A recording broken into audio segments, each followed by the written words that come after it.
عن أبي هريرة رضي الله تعالى عنه قال قال رسول الله صلى الله عليه وسلم হযরত আবু হুরায়রা রাদিয়াল্লাহু তাআলা আনহু থেকে বর্ণনা করা হয়েছে আল্লাহ রাসূল বলেন মান সামা রমাদানা ঈমানান ওয়া ইহতিসাবান গুফিরা লাহু মা তাকদ্দামা মিন যামবিহি আল্লাহ রাসূল বলেন যে ব্যক্তি ঈমান সহ সওয়াবের নিয়তে রমজান মাসে রোজা রাখলো গুফিরা লাহু মা তাকদ্দামা মিন যামবিহি আল্লাহ পাক রব্বুল আলামিন তার জিন্দেগীর সব গুনাহ খাতাগুলো maaf করে দিবেন।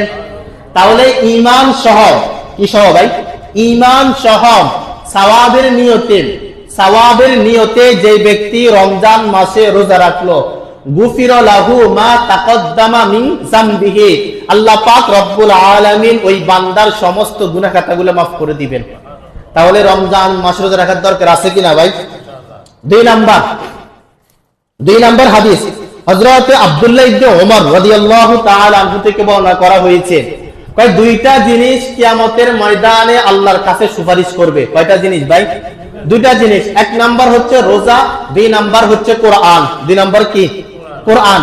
হযরত আব্দুল্লাহ ইবনে ওমর রাদিয়াল্লাহু তাআলা আনহু থেকে বর্ণনা করা হয়েছে আল্লাহর হাবিব সরকার দো জাহাঁ কামলি ওয়ালা বলেন কিয়ামতের ময়দানে দুইটা জিনিস বান্দার জন্য সুপারিশ করবে।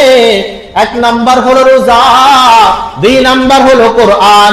রোজা আল্লাহ পাককে বলতে থাকবেন আই মালিক যখন রমজান মাসে রোজা আসলো ওই বান্দার অন্তরের ভিতরে আপনার তাকওয়া ছিল, তাকওয়া থাকার কারণে ওই বান্দা রমজান মাসে খাওয়ার ইচ্ছা করলেও কিন্তু খাইতো না, অন্তরের ভিতরে আপনার ভয় ছিল, এই জন্য রমজান মাসে সে পানাহার করে নাই। আপনি তার পক্ষ থেকে আমি রোজার সুপারিশ গ্রহণ করুন। দুই নাম্বার হলো কোরআন।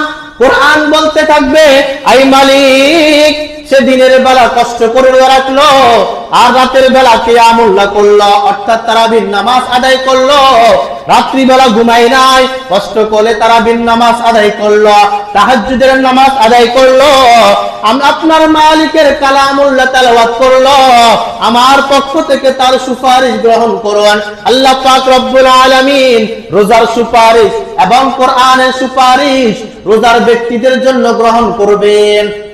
রোজা সুপারিশ করবে যে ব্যক্তি রোজা রাখবে, আবার কোরআন কারীম সুপারিশ করবে যে ব্যক্তি রাত্রে কিয়ামুল্লাহ অর্থাৎ তারাবির নামাজ তাহাজ্জুদের নামাজ কষ্ট করে আদায় করবে। এই দুইটা জিনিস আল্লাহর দরবারে কিয়ামতের ময়দানে সুপারিশ করবে।